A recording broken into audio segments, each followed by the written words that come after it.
Alam mo ba na may mining foreman sa Bengue na nakatuklas ng nakakatakot ng sikreto ng Antamok Gold Mine?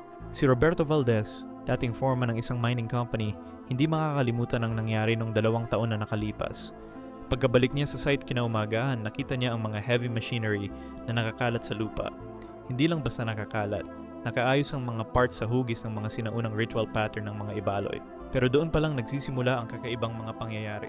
Mga manggagawa niya sabay-sabay na nakakakita ng mga vision, mga pre-colonial na seremonya kung saan kailangan ng spiritual permission bago kunin ang ginto.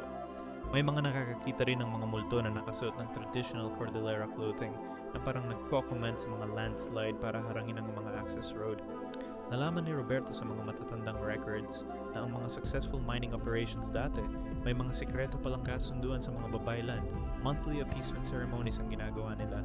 Ngayon tanging mga crew na may traditional Ibaloy spiritual guides lang ang ligtas na nakakatrabaho doon. Minsan talaga, may mga lugar na hindi pwedeng basta-bastang galawin.